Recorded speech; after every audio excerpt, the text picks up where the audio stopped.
Welcome to TV Recaps. Today I will be recapping an American dystopian drama. In a world facing a repopulation crisis, a patriarchal, totalitarian theocracy known as the Republic of Gilead has overthrown the United States government. Before we start, don't forget to like, subscribe, and turn on notifications for our channel. Please sit tight and enjoy the recap of the TV show, The Handmaid's Tale Season 1. Oh, and of course, spoilers ahead.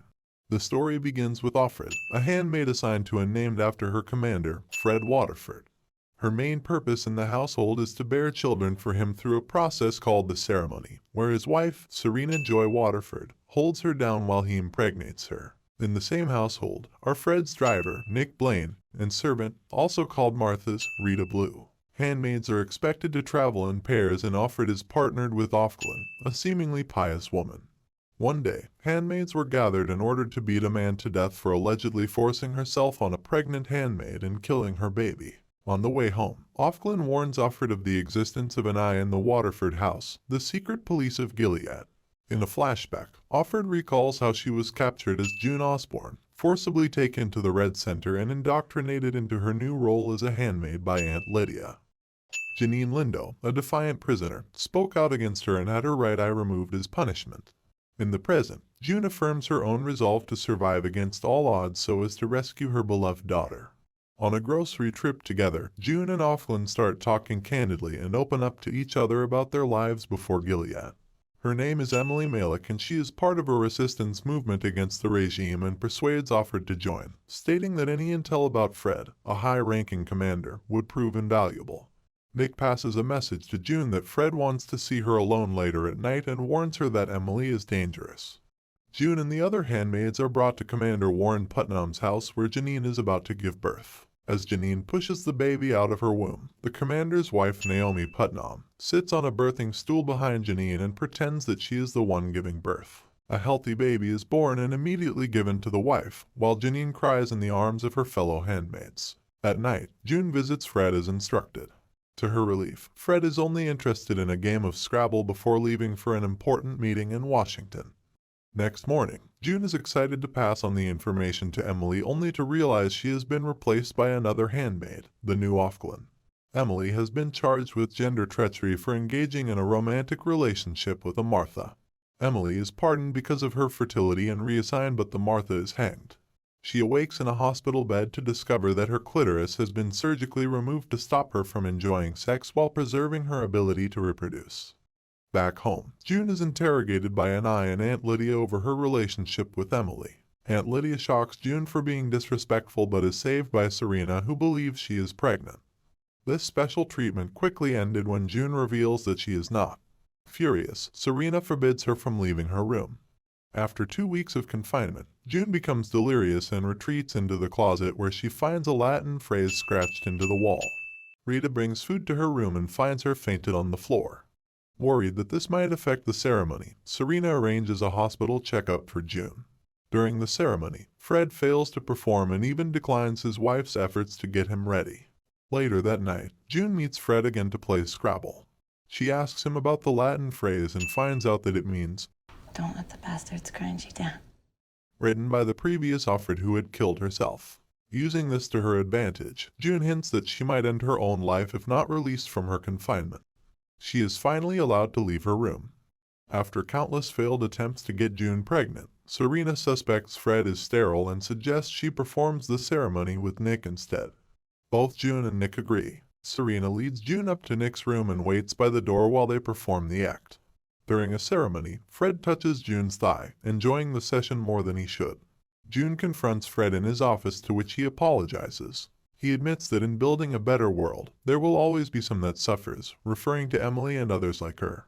June also confronts Nick, who reveals that he is indeed an eye. At an open-air market, June realizes Emily has returned and learns that she was working for a resistance group called Mayday. Moments later, Emily hijacks an unattended car and drives recklessly around the plaza, killing a guard in the process. She is caught and dragged into a black van. Emboldened by Emily's actions, June visits Nick late at night and they have passionate sex. Gilead prepares for the visit of Mexican trade delegates. June is instructed to be on her best behavior for their visit of the Waterfords' home. She meets face to face with the Mexican ambassador and is surprised that she is a woman. June is asked about her experience. She blatantly lies, saying that she is happy. Serena is questioned by the ambassador on her beliefs. It is revealed that Serena had written a book about domestic feminism, now obsolete in Gilead where women is not allowed to read. The handmaids are taken to a function to demonstrate Gilead's success, followed by the highlight of the event when a parade of children, birthed by handmaids, make their entrance. June is horrified when she realizes that the commodity to be traded are handmaids. The next morning, June reveals the ugly truth about Gilead to the ambassador and begs for her help.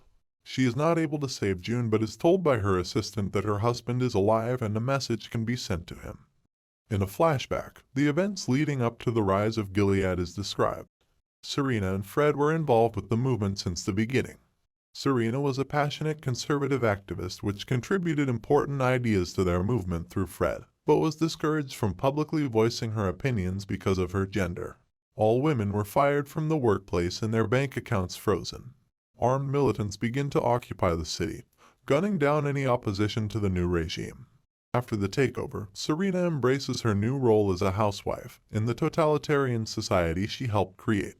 June was captured and separated from her husband, Luke Bankole, and daughter, Hannah Bankole.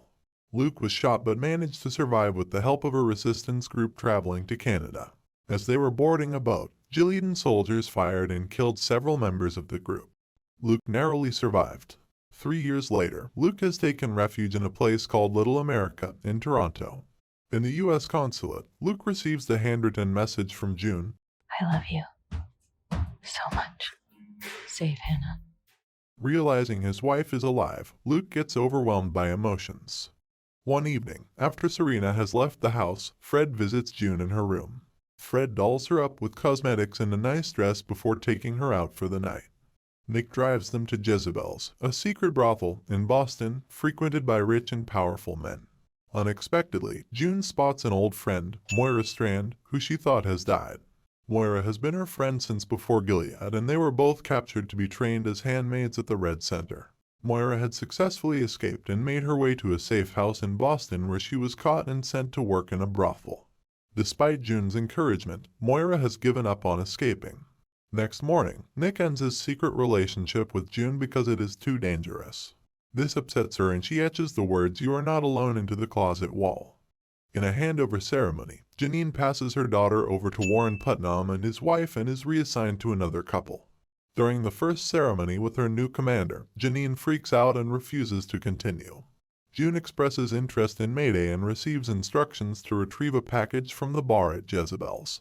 She convinces Fred to take her there again that same night. However, once there, they go straight to the room and June has no chance to visit the bar. Luckily, Fred invites Moira to their hotel room, thinking June is interested in her. June pleads Moira to retrieve the package for her, but she refuses. Next morning, June is taken to a bridge where Janine is about to jump off with her baby. Janine is devastated that Warren has broken his promise to leave his wife for her.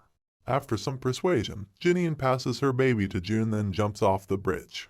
She survives but is in a coma. Shortly after, Warren is arrested for engaging in acts of lust and as punishment, his left arm is amputated.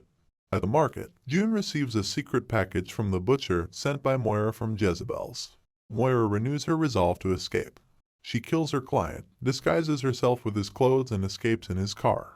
Moira reaches Canada where she is granted asylum and is finally reunited with Luke. Serena finds out about Fred's trips with June to Jezebel's and attacks her. Serena forces her to take a pregnancy test, which ends up being positive. Serena confronts Fred about his transgressions which he completely ignores. Angered, she tells him that June is pregnant with another man's baby because he is too weak to be a father. Nick finds out June is pregnant, and they share a brief but tender moment. Serena brings June along to visit Hannah, her daughter, but leaves her in the car to watch. Serena warns that Hannah will be safe only if her unborn child is. Later, an emotional Aunt Lydia gathers the handmaids and instructs them to stone Janine for endangering a child. June steps out and drops her stone in brazen defiance, refusing to kill Janine. This inspires the other handmaids to follow suit. The public execution fails and everyone is sent back home. 2 armed guards come for June, sending the Waterfords into a frenzy. Nick, however, promises she will be fine and insists she goes quietly. June's fate is unclear as she steps into the ominous black van. I have no choice, and so I step up into the darkness within. The end. Please stay tuned for the next TV recap. Comment below on what you liked or disliked about our video. Thank you for watching.